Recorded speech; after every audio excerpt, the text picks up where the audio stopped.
સો process instrumentation 2 ના last 2 લેક્ચર્સમાં આપણે લોકોએ સિલેબસ જોયો હતો, બરાબર. એન્ડ દેન આપણે લોકો જે મેઇન ટોપિક્સ જે છે જેમાં ટેમ્પરેચર અને હીટની ડેફિનેશન આવી જાય, અલગ અલગ ટેમ્પરેચર સ્કેલ્સ, બરાબર, ટેમ્પરેચરનું યુનિટ્સ એન્ડ પછી આપણે લોકોએ થર્મોમીટર સ્ટાર્ટ કરેલા. એન્ડ થર્મોમીટર્સમાં આપણે લોકોએ solid expansion and liquid expansion આ બંને ટાઈપના થર્મોમીટર જોયા હતા, બરાબર. એન્ડ સોલિડ એક્સપાન્શન થર્મોમીટરમાં અગેન આપણે 2 ટાઈપ્સ જોયા હતા, જે છે હેલિકલ એન્ડ સ્પાઇરલ બાયમેટાલિક થર્મોમીટર, બરાબર. એના પછી આપણે લોકોએ લિક્વિડ એક્સપાન્શન થર્મોમીટર કરેલું. લિક્વિડ એક્સપાન્શન થર્મોમીટરમાં પણ અગેન 2 ટાઈપ્સ જોયા હતા આપણે, liquid in glass and liquid in metal, બરાબર. અને પછી આપણે લોકોએ ફિલ્ડ સિસ્ટમ થર્મોમીટર જે છે એ સ્ટડી કરેલું, જે ગઈકાલના લેક્ચરમાં હતું. ફિલ્ડ સિસ્ટમ થર્મોમીટરમાં આપણે 4 ટાઈપના થર્મોમીટર્સ જોયા હતા, બરાબર. Class 1, class 2, class 3 and class 5, બરાબર. આ 4 ટાઈપના ફિલ્ડ સિસ્ટમ થર્મોમીટર આપણે જોયા હતા. એના પછી ફિલ્ડ સિસ્ટમ થર્મોમીટર ના એડવાન્ટેજીસ અને ડિસએડવાન્ટેજીસ, બરાબર, એના મેરિટ્સ અને ડીમેરિટ્સ આપણે ડિસ્કસ કરેલા. એક્ઝામમાં ઘણી વખત ખાલી એડવાન્ટેજ અને ડિસએડવાન્ટેજીસ જે છે એ 3 માર્ક્સમાં પૂછાય છે, બરાબર. ફોર એક્ઝામ્પલ તમને પૂછેલું કે write the advantages and disadvantages of field system thermometers, બરાબર. 3 માર્ક માટે પૂછાતું હોય તો દેર આર ચાન્સીસ કે આવી વસ્તુઓ પણ પૂછાય છે, સો તમારે યાદ કરવાનું રહેશે, ઓલરાઈટ. અને અમુક એડવાન્ટેજ અને ડિસએડવાન્ટેજીસ જે છે એ તમે લોકો, જો તમને પર્ટિક્યુલર ઇન્સ્ટ્રુમેન્ટનું કન્સ્ટ્રક્શન અને વર્કિંગ ખ્યાલ હશે ને, તો એના ઉપરથી તમને અમુક એડવાન્ટેજ અને ડિસએડવાન્ટેજ જે છે તમને આઈડિયા આવી જાય. ઇન કેસ તમને એટ અ ટાઈમ બધા યાદ ના આવતા હોય તો બી જો તમને એનું કન્સ્ટ્રક્શન અને વર્કિંગ ખ્યાલ હશે ને તો બી તમને થોડો ઘણો એની પરથી યુ કેન રાઇટ ડાઉન, બરાબર. થોડુંક મગજ લગાવવું પડે એમાં, બરાબર. સો એન્ડ આફ્ટર દેટ આપણે લોકોએ ફિલ્ડ સિસ્ટમ થર્મોમીટરમાં એરરના સોર્સિસ કયા કયા હોય છે એ આપણે ડિસ્કસ કરેલા, બરાબર. આટલું લાસ્ટ લેક્ચર સુધીમાં કવર થઈ ગયું છે. I have uploaded the video on my channel as well. Link તમારા ગ્રુપમાં જ છે, બરાબર. આજે આપણે સ્ટાર્ટ કરવાનું છે ફ્રોમ થર્મોકપલ્સ. થર્મોકપલ્સ જે છે, થર્મોકપલ, આરટીડી, થર્મિસ્ટર, આ બધા આવે છે under the category of electrical thermometers, બરાબર. આ બધા કોન્ટેક્ટ ટાઈપ થર્મોમીટર જ છે, પણ કેવા છે, ઇલેક્ટ્રિકલ છે. આની પહેલા આપણે જે કરેલા એક થર્મોમીટર્સ કેવા હતા, they were non electrical in nature. Now we are studying the electrical thermometers, બરાબર. ફર્સ્ટ આપણે કરવાનું છે થર્મોકપલ્સ, બરાબર. નાઉ ધ થર્મોકપલ એ એક ઇન્સ્ટ્રુમેન્ટ છે જે ટેમ્પરેચર મેજર કરી શકે છે, બરાબર. જસ્ટ એક simple definition, the thermocouple is an instrument that is use to measure temperature, બરાબર. હવે થર્મોકપલ જે છે it works on the principle of Seebeck effect, બરાબર. It works on the principle of Seebeck effect. અહીંયા list out કરેલા છે 3 different types of effect: Seebeck effect, Peltier effect and Thompson effect. But since આપણે જે પહેલા થોડું thermocouple જોવાનું છે એટલે પેલ્ટિયર અને થોમ્પસન ઇફેક્ટ હું પછી સમજાવું. પહેલા આપણે સીબેક ઇફેક્ટ સમજી લઈએ, થર્મોકપલનું વર્કિંગ સમજી લઈએ, and then we will come back to the other 2 effects, alright. So first of all let us understand what is Seebeck effect. હા, one more thing to note down here કે એક્ઝામમાં આ જે effects છે એના જે સ્ટેટમેન્ટ છે, Seebeck effect, Peltier effect, Thomson effect, અને આના પછી 3 થર્મોઇલેક્ટ્રિક લોઝ પણ આવશે, these laws of thermoelectric circuits, બરાબર. તો આ જે ત્રણેય વસ્તુઓ જે છે એ પણ એક્ઝામમાં 3 or 4 માર્કમાં પૂછાતું હોય છે, બરાબર. આમાં તમારે બીજું કંઈ નહીં, ખાલી એનું જે સ્ટેટમેન્ટ છે ને એ જ લખવાનું હોય, but that can also be asked in exam, બરાબર. તમે લોકો અમુક જૂના પેપર્સ ડાઉનલોડ કરીને જોશો તો તમને એમાં મળશે કે જસ્ટ આના જે સ્ટેટમેન્ટ્સ જે છે એ પણ એક્ઝામમાં પૂછાય છે, બરાબર. સો first of all let us understand what is Seebeck effect. Seebeck effect જે છે એ એક સાયન્ટિસ્ટ હતા, બરાબર છે. એમને આ ઇફેક્ટ ઓબ્ઝર્વ કરેલી. કઈ રીતના, તો કે જ્યારે 2 અલગ અલગ મેટલ વાયર્સને જોઈન કરવામાં આવે છે, બરાબર. 2 અલગ અલગ મેટલ વાયર્સને જોઈન કરવામાં આવે છે એન્ડ એના જે બંને જંક્શન બને છે, because when you are joining 2 metal wires તો 2 જંક્શન બનશે, બરાબર. અને એમાંથી એક જંક્શન જે છે એનું ટેમ્પરેચર વધે છે, બરાબર, અને એક જંક્શન જે છે એનું ટેમ્પરેચર નોર્મલ રહે છે ઓર કોલ્ડ રહે છે, બરાબર. તો ઇન ધેટ કેસ આ જે તમારું લૂપ બને છે, સર્કિટ બને છે, એની અંદર કરંટ ફ્લો થાય છે, બરાબર. એની અંદર શું થાય છે, કરંટ ફ્લો થાય છે, બરાબર. So when the heat is applied to any one of the junction, to any one of the wire, અને બીજો વાયર જે છે ઓર બીજું જંક્શન જે છે ઇટ રિમેન્સ કોલ્ડ, ત્યારે શું થાય છે, તમારી આ સર્કિટમાં તમારો જે લૂપ છે એમાં કરંટ સ્ટિમ્યુલેટ થાય છે, બરાબર. આને કહેવાય છે સીબેક ઇફેક્ટ. થર્મોકપલ જે છે એ સીબેક ઇફેક્ટ ઉપર જ વર્ક કરે છે. Okay, first of all let us understand the construction and working of thermocouple, then we will go back to the other effects. All right, yes. So basically this is the construction of a thermocouple. All right, as you can see અહીંયા બે અલગ અલગ metal wires લેવામાં આવેલા છે, right? We have two dissimilar metal wires. Colour અલગ નથી બતાવેલો, but we can just maybe just a minute.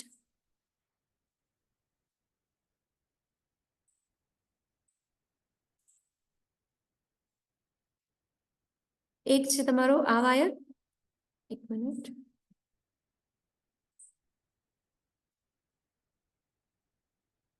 એક લઈ ગયો આ વાયર, બરાબર, this one. All right, and the second one is this wire, બરાબર. તો આ આખે આખો વાયર નું એક્સટેન્શન જ છે, બરાબર. આ તમારો એક વાયર અને આ ઉપર જે છે એ તમારો બીજો વાયર,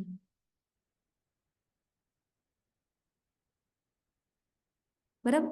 તો હવે જ્યારે આ બંને વાયરને જોઈન કરવામાં આવે છે ત્યારે શું બને છે, બે જંક્શન. કયા કયા જંક્શન છે તમારા, આ બંને જંક્શન. એક તમારું થઈ ગયું આ જંક્શન, બરાબર, અને બીજું આ જંક્શન. Alright, okay.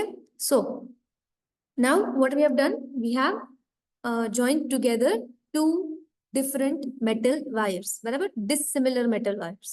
Alright, બે જંક્શન ફોર્મ થયા. આ શું જનરેટ થઈ ગઈ, બની ગઈ તમારી આખી સર્કિટ, બરાબર. એન્ડ પછી આની સાથે તમે અટેચ કરી દો એક વોલ્ટમીટર, બરાબર. સો અટેચ કરી દો એક વોલ્ટમીટર. નાઉ વોટ હેપન્સ કે જ્યારે આમાંથી એક જંક્શનનું ટેમ્પરેચર વધારવામાં આવે, અહીંયા આપણે હીટ સોર્સ બતાવેલો છે, તો જ્યારે આમાંથી એક જંક્શનનું ટેમ્પરેચર વધારવામાં આવે છે, ઓકે, તો એના લીધે શું થશે કે આજે તમારી સર્કિટ જે છે એમાં ઈએમએફ જનરેટ થશે. શું જનરેટ થશે, ઈએમએફ, જેના લીધે આમાં કરંટ ફ્લો થશે. Alright, I hope this is clear. સો જ્યારે એક જંક્શનનું ટેમ્પરેચર જે છે એ બીજા જંક્શન કરતા ડિફરન્ટ છે, એટ ધેટ ટાઈમ તમારી આ સર્કિટમાં electromagnetic force, that is EMF generate થાય છે. અને એના છે હવે કેટલું ઈએમએફ જનરેટ થાય છે એ આપણે ચેક કરી શકીએ છીએ યુઝિંગ ધીસ વોલ્ટમીટર. એન્ડ જેટલું ઈએમએફ જનરેટ થાય છે that is directly proportional to the temperature of the hot junction, provided તમારું જે બીજું જંક્શન છે એનું ટેમ્પરેચર કોન્સ્ટન્ટ રાખવામાં આવતું હોય, બરાબર છે. જ્યારે તમારું એક reference junction, this is your cold junction, બરાબર, એનું ટેમ્પરેચર તમે સ્થિર કોન્સ્ટન્ટ રાખી શકો છો અને બીજા જંક્શનનું ટેમ્પરેચર વેરી થતું હોય, તો ઇન ધેટ કેસ, એક સેકન્ડ, આ કોણ લાઇન્સ બનાવે છે, please don't do that.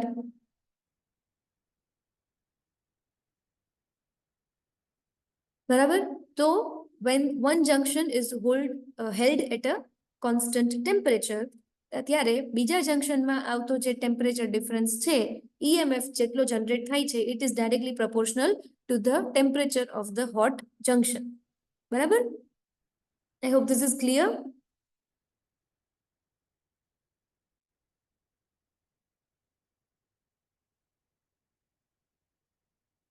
Just a minute.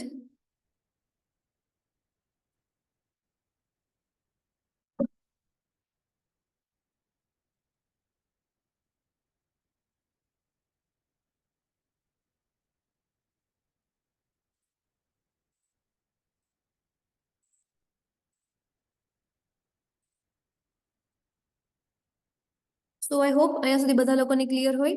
તો થર્મોકપલ જે છે એ બેઝિકલી કઈ રીતના વર્ક કરે છે, we have two different metal wires, બરાબર, અને બંને મેટલ વાયર્સને કનેક્ટ કરવામાં આવે છે, બે જંક્શન ફોર્મ કરવામાં આવે છે, અને આની સાથે શું કનેક્ટ કરવામાં આવે છે, એક વોલ્ટમીટર. જ્યારે એક જંક્શનનું ટેમ્પરેચર ફિક્સ કોન્સ્ટન્ટ રાખવામાં આવે છે અને બીજા જંક્શનને આપણે જે હીટ સોર્સ જેનું આપણે રાખવામાં આવે છે, ત્યારે શું થશે કે due to the difference in temperature of the both junctions, EMF generate થશે. But since આપણે એક ટેમ્પરેચર ઉપર રાખેલું છે અને ખાલી બીજાનું જ વેરી થાય છે, તો EMF જે જનરેટ થાય છે it will be directly proportional to the temperature of the નામ છે મેઝરિંગ જંક્શન, બરાબર. અને બીજું જે કોલ્ડ જંક્શન છે જેનું ટેમ્પરેચર આપણે ફિક્સ રાખીએ છીએ એને આપણે રેફરન્સ જંક્શન કહીએ છીએ, બરાબર. એમ આઈ ઓડિબલ? અવાજ આવે છે?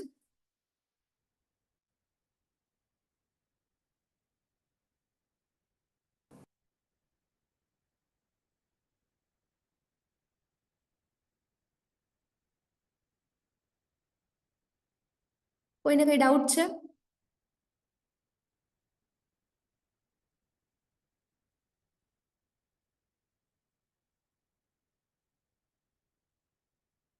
Alright, okay. સો આવી રીતના જે છે થર્મોકપલ વર્ક કરે છે. Now it is important to note here કે આપણો એમ શું છે કે આપણે શું ઈચ્છીએ છીએ કે આપણું આ જે કોલ્ડ જંક્શન જે છે એ ફિક્સ ટેમ્પરેચર ઉપર રહે એટ અ લોઅર ટેમ્પરેચર, બરાબર. તો એક સિમ્પલ સોલ્યુશન છે કે એ જે જંક્શન છે એને તમે આઈસ બાથમાં ડુબાડીને રાખો, બરાબર. બટ પ્રેક્ટિકલી એ વસ્તુ ફિઝિબલ નથી. Why? Because at normal room temperatures as well તમારું આઈસ જે છે એ મેલ્ટ થવા માંડશે, બરાબર. સો ઇન ધેટ કેસ એના માટે કરવું પડે છે કોલ્ડ જંક્શન કમ્પન્સેશન, જે આપણે એક સર્કિટની મદદથી પૂરું કરી we can achieve that using a electric circuit, બરાબર. કે એક જે રેફરન્સ જંક્શન છે એનું ટેમ્પરેચર આપણે ફિક્સ રાખવું છે, બરાબર. એ આપણે આગળ સ્ટડી કરવામાં આવશે. બટ એક્ઝામમાં એક ક્વેશ્ચન પૂછાતો હોય છે હંમેશા કે discuss the need of cold junction compensation.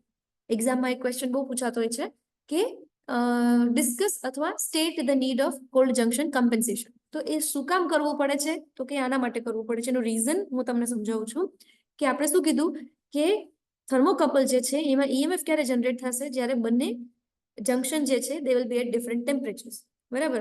પણ EMF જે જનરેટ થાય છે એ ડાયરેક્ટલી કોને પ્રપોર્શનલ હશે? તો કે આપણું જે ટેમ્પરેચર જે છે એને, બરાબર. હવે જો કોલ્ડ જંક્શનનું ટેમ્પરેચર વેરી થયા કરશે તો how will we figure out કે એક્ઝેક્ટલી હીટ સોર્સનું ટેમ્પરેચર કેટલું છે, બરાબર. To make that more easy આપણે શું કરીએ છીએ કે જે રેફરન્સ જંક્શન જે છે એનું ટેમ્પરેચર આપણે ફિક્સ રાખીએ છીએ, બરાબર. જો એ ટેમ્પરેચર ફિક્સ રહેશે તો EMF જે જનરેટ થાય છે it will be directly proportional to the temperature of the heat source, બરાબર. જેનું બી તમે ટેમ્પરેચર મેજર કરતા હોય, બરાબર. તો that is why we need to do cold junction compensation, બરાબર. Alright, I hope this is clear. કઈ ડાઉટ હોય તમે લોકો ચેટ બોક્સમાં પૂછી શકો છો.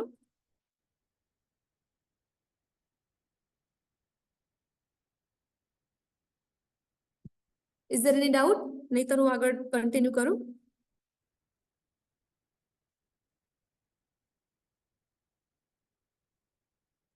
Please drop a yes or no in the chat box. જો ડાઉટ હોય તો ટાઈપ કરો, અધરવાઇઝ નો કયો તો હું આગળ કન્ટિન્યુ કરું. Okay, alright, thank you. બરાબર. So this is the construction and working of a thermocouple. હા, આપણે થોડુંક આ સમજી લઈએ. હજી થર્મોકપલનો ટોપિક કમ્પ્લીટ નથી થયો. હજુ આપણે થર્મોકપલના અલગ અલગ વાયર્સ જે છે એના વિશે બી ભણવાનું છે. પણ પહેલા આપણે થોડાક આ જે ઇફેક્ટ આપણે બાકી રહી ગયો હતો એ આપણે કવર કરીએ હવે. Next we have the Peltier effect, બરાબર. આપણે એક સીબેક ઇફેક્ટ જોયો કે બે મેટલ વાયર્સ, ડિસિમિલર મેટલ વાયર્સને જોઈન કરો છો, પછી એક જંક્શન ઉપર તમે હીટ આપો છો, તો શું થશે કે તમારો એ જે સર્કિટ છે એમાં EMF જનરેટ થાય છે, બરાબર.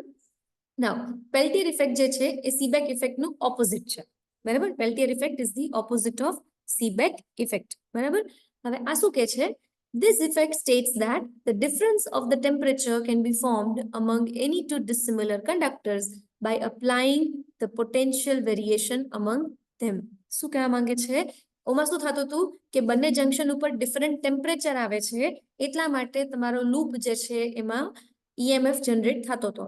હવે પેલ્ટિયર ઇફેક્ટ જે છે એ એની ઓપોઝિટ કે છે, બરાબર. સીબેક ઇફેક્ટનું ઓપોઝિટ કે છે. શું કે છે કે જો તમે you can generate difference of temperature, બે અલગ અલગ મેટલ વાયર્સમાં તમે ડિફરન્ટ ટેમ્પરેચર્સ જનરેટ કરી શકો છો by applying the potential variation among them, બરાબર. એમાં તમે ડિફરન્ટ વોલ્ટેજ એપ્લાય કરો છો તો શું થશે કે બંને જંક્શન ઉપર અલગ અલગ ટેમ્પરેચર તમને જોવા મળશે, બરાબર. આ સીબેક ઇફેક્ટનો એકદમ ઓપોઝિટ છે, right. And the third effect is Thompson effect. Thomson effect શું કહે છે? This effect states that as two disparate metal wires fixed together, and if they form two joints, then the voltage induced in the total conductor's length due to the gradient temperature. This is a physical word that demonstrates the change in rate of direction of temperature at an exact position. હવે આ શું કહેવા માંગે છે કે જ્યારે બે અલગ-અલગ મેટલ વાયર્સને સાથે ફિક્સ કરવામાં આવે છે અને એ બે જંક્શન ફોર્મ કરે છે, બરાબર? તો શું થાય છે કે voltage induces in the total conductors length due to the gradient of temperature, બરાબર? જે ટેમ્પરેચરનો જે ડિફરન્સ આવે છે, બરાબર, થ્રુ આઉટ ધ વાયર, એના લીધે શું જનરેટ થાય છે? એમાં વોલ્ટેજ, બરાબર? આને કહેવાય છે થોમ્સન ઇફેક્ટ. ઓલરાઈટ, બરાબર? તો આ જે છે એ તમારા 3 ઇફેક્ટ આવી ગયા. આના સ્ટેટમેન્ટ જે છે એ એક્ઝામમાં પૂછાતા હોય છે. Okay, Seebeck effect, Peltier effect, and Thomson effect. The third one, the next topic is laws of thermoelectric circuit. હવે આ જે ટોપિક જે છે આ પણ એક્ઝામમાં ઘણીવાર પૂછાય છે. અને હા, આ જે ત્રણેય લો આપણે જોયા એ તમારા મટીરિયલમાં already I have provided. Just a minute, I just share it with you. એક જ મિનિટ.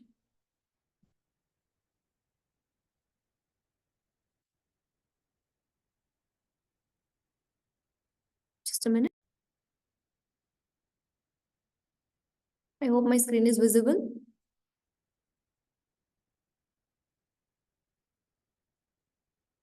Yes, તમારા મટીરિયલમાં it is already there, બરાબર? Seebeck effect, આ Seebeck effect સમજાવેલો છે, ગુજરાતીમાં સમજાવેલો છે, બરાબર? Then Peltier effect સમજાવેલો છે, and the third one Thomson effect સમજાવેલો છે, બરાબર? ત્રણેયના સ્ટેટમેન્ટ અને એક્સપ્લેનેશન જે છે it is there in your material. બીજા ચેપ્ટર્સમાં મારે અમુક ચેન્જીસ કરવાના છે, દેટ ઇઝ વાય મેં હજી સુધી તમને મટીરિયલ આપેલું નથી. PI2 નું, BMI નું કમ્પ્લીટ છે, you can start studying from that. આ તમને હું એકાદ વીકમાં આપી દઈશ, બરાબર? ઓલરાઈટ, સો ત્રણેય ઇફેક્ટ જે છે એનું ગુજરાતી તમને અહીંયા આપેલું જ છે in the material. Alright,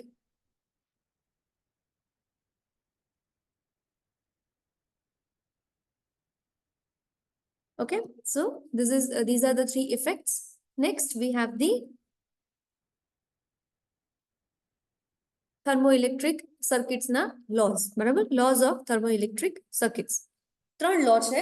First one is law of homogeneous circuit, બરાબર? Law of homogeneous circuit.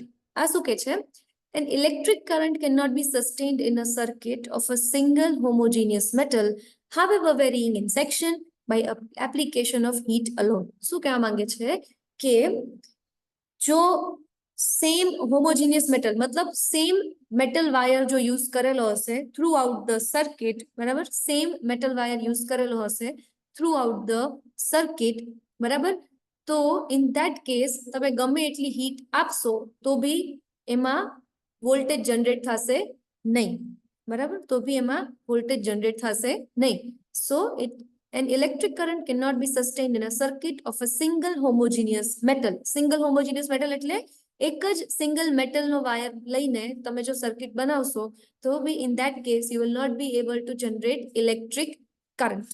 Alright, બરાબર? પછી એમાં તમે ગમે તે પોઈન્ટ ઉપર હીટ આપશો તો બી એમાં EMF જનરેટ થશે નહીં, બરાબર? This is called law of homogeneous circuit. It means what કે આપણે બે ડિસિમિલર મેટલ વાયર જ લેવા પડે છે. Okay, you can not use one single wire of the same metal and you cannot generate EMF with that circuit, barabar? This is the law of homogeneous circuit. The second law is law of intermediate metals. આ શું કહેવા માંગે છે? The algebraic sum of the thermal EMFs in a circuit composed of any number of dissimilar metals is 0 if all the circuit is at uniform temperature, બરાબર? હવે આ શું કહેવા માંગે છે કે સપોઝ તમે અહીંયા તમને ડાયગ્રામમાં બતાવેલું છે that you have used 3 different metal wires, બરાબર? એક આ તમારો રેડ વાયર છે, એક બ્લુ વાયર છે અને વચ્ચે એક બીજો એક વાયર લગાવેલો છે, બરાબર? બ્લુ અને red wire it just represents different metal wires, બરાબર? અલગ અલગ મેટલ વાયર જે છે આપણે યુઝ કરેલા છે, 3 ડિફરન્ટ મેટલ વાયર યુઝ કરેલા છે, બરાબર? તો શું કહેવા માંગે છે? The algebraic sum of thermal EMFs in a circuit composed of any number of dissimilar metals is 0 if all the circuit is at a uniform temperature. બરાબર, જો તમારી આખી સર્કિટમાં ટેમ્પરેચર સેમ છે, બરાબર, if the temperature is same, તો તમે એમાં ગમે એટલા number of metal wires connect કરો તો બી એમાં EMF જે છે એ થઈ જશે 0. બરાબર, તો બી એમાં EMF કેવો થઈ જશે 0. બરાબર, so in this case we have used 3 different metal wires, but the whole circuit is at a same temperature, is at a uniform temperature. તેનાથી થાય છે શું કે even though we have used 3 different metal wires, but the whole circuit is at a uniform temperature, તેના લીધે આમાં EMF નો algebraic sum જે છે it will become 0. બરાબર, મતલબ એમાં 0 EMF generate થશે. Okay, so this is the law of intermediate metals. Now the third one is the law of intermediate temperatures. બરાબર, law of intermediate temperatures. As you can see in the diagram, અહીંયા આપણે ત્રણ અલગ રીતે we have 3 different temperatures, T1, T2 and T3. બરાબર, if a thermocouple circuit develops a net EMF 1, 2 for measuring junction temperatures T1 and T2 and a net EMF 2, 3 for temperatures T2 and T3. બરાબર, T1 અને T2 માટે EMF generate થાય છે EMF 1, 2. પછી junction T2 અને T3 માટે generate થાય છે EMF 2, 3. બરાબર, then it will develop a net voltage of EMF 1, 3. બરાબર, that will be equal to આ બંનેનો સરવાળો. બરાબર, when the junctions are at temperatures T1 and T3. કહેવાનો મતલબ શું છે કે if there are for example 3 junctions, બરાબર, અને ત્રણેયના ટેમ્પરેચર છે T1, T2 and T3. બરાબર, તો જો તમે T1 અને T2 નું ટેમ્પરેચર ના લીધે T1 જંક્શન અને T2 ટેમ્પરેચર T2 જંક્શનના ટેમ્પરેચરના લીધે જે EMF જનરેટ થાય છે એ, અને T2 અને T3 ટેમ્પરેચર્સના લીધે જે EMF જનરેટ થાય છે એ બંનેનો સરવાળો will be equal to junction T1 અને T3 ના ટેમ્પરેચરના લીધે જે EMF જનરેટ થાય છે એના ઇક્વલ હશે એ. બરાબર, so EMF 1, 2 plus EMF 2, 3. બરાબર, that will be equal to EMF 1, 3. બરાબર, આ સમજાણું? આમાં કોઈને કઈ ડાઉટ છે? Please type in the chat box જો ડાઉટ હોય તો.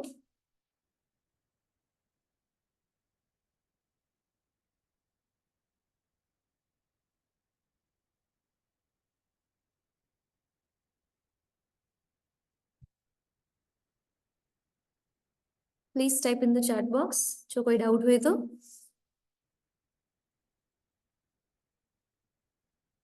Is it clear?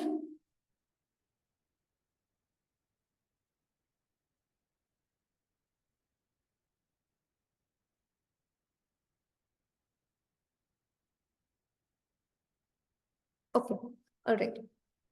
So Rahul ભાઈ ના સમજાણું, કયો પાર્ટ ના સમજાણું?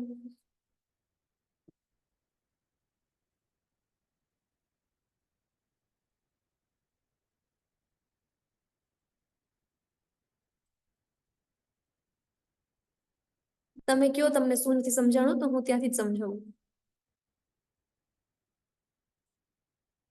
EMF difference. Okay. Okay, all right. See, if we have 3 junctions, for example, આપણી પાસે આ 3 જંક્શન છે, બરાબર, અને એ ત્રણેય જંક્શનના ટેમ્પરેચર્સ ડિફરન્ટ છે T1, T2 અને T3. બરાબર, આ ત્રણ ટેમ્પરેચર છે ત્રણ અલગ જંક્શન. બરાબર, તો હવે લો ઓફ ઇન્ટરમીડિયેટ ટેમ્પરેચર શું કે છે કે ફોર એક્ઝામ્પલ બે જંક્શન જે છે એમાંનું એકનું ટેમ્પરેચર છે T1 અને એકનું ટેમ્પરેચર છે T2. બરાબર, તો આપણે એને EMF કહી દીધો EMF 1, 2. બરાબર, મતલબ આ બંને જંક્શનની વચ્ચે જે આ બંને જંક્શનના ટેમ્પરેચર ડિફરન્સના લીધે T1 અને T2 જે ટેમ્પરેચરનો ડિફરન્સ જે છે એના લીધે EMF જનરેટ થાય છે E1, 2. બરાબર, સિમિલરલી બીજું જંક્શન જે છે એનું ટેમ્પરેચર છે T2 અને ત્રીજું જંક્શન જે છે એનું ટેમ્પરેચર છે T3. બરાબર, તો એના લીધે જે એના ડિફરન્સના લીધે જે EMF જનરેટ થાય છે એને આપણે કહીએ છીએ, એક સેકન્ડ, હા, તો બીજા જે બંને જંક્શન જે છે એકનું ટેમ્પરેચર T2 અને ત્રીજું જંક્શન જે છે એનું ટેમ્પરેચર T3. બરાબર, તો એના બંનેના જે ટેમ્પરેચરના ડિફરન્સના લીધે EMF જનરેટ થાય છે, આપણે એને કીધું EMF 2, 3. બરાબર, આની કંઈક વેલ્યુ હોય, બરાબર? આ જે EMF જે છે it is a particular number, બરાબર? જે બી જનરેટ થતું હોય, આ તો જનરલ ટર્મ્સમાં ઇક્વેશન માટે આપણે એને આવી રીતના નામ આપેલું છે, બરાબર? ઓલરાઈટ, અહીંયા સુધી ક્લિયર કે બે સિચ્યુએશન લીધી, બરાબર? બે જંક્શન T1 અને T2 અને T2 અને T3, બરાબર? ઓકે, તો આ જે ટેમ્પરેચર ડિફરન્સીસના લીધે જે EMF જનરેટ થાય છે, EMF 1 2 અને EMF 2 3, બરાબર? નાઉ આ લો શું કહે છે કે ઇન ધીસ સિચ્યુએશન EMF 1 3 કહેવાનો મતલબ શું કે જંક્શન 1 નું ટેમ્પરેચર T1 અને જંક્શન 3 નું ટેમ્પરેચર T3, બરાબર? આના બંનેના ડિફરન્સના લીધે જે EMF જનરેટ થતો હશે that will be equal to the sum of the EMF 1 2 અને EMF 2 3, બરાબર? તો જંક્શન 1 અને જંક્શન 3 ના ટેમ્પરેચર ડિફરન્સના લીધે જે EMF જનરેટ થતો હશે એની value will be equal to the EMF generated due to the temperature difference of junction 1 and 2 and junction 2 and 3, બરાબર? આ વસ્તુ સમજાય છે? in both the situations junction 2 is the common, બરાબર? હવે ક્લિયર થયું? Alright, okay, so આ હતું Seebeck effect, Peltier effect and Thomson effect and law of thermoelectric circuits, બરાબર? આપણે જે એના સિવાય થર્મોકપલ સમજ્યા છે. ઓકે, થર્મોકપલનું કન્સ્ટ્રક્શન, એનું વર્કિંગ એક્ઝામમાં 3 or 4 માર્ક્સનું પૂછાતું હોય છે. આપણે લોકો કોલ્ડ જંક્શન કમ્પન્સેશન પણ કન્સેપ્ચ્યુઅલી સમજ્યા કે why cold junction compensation is required, બરાબર? કાલે આપણે થર્મોકપલના ટાઈપ્સ કરવાના છે એન્ડ થર્મોકપલ નું આગળ થોડું છે કોલ્ડ જંક્શન કમ્પન્સેશન ને એવું બધું થોડુંક આપણે સમજશું, બરાબર? આજના લેક્ચરમાં આપણે અહીંયા સુધી રાખીએ. Next lecture we will study the different types of thermocouples. All right. Thank you for coming to the lecture. You can leave the meeting.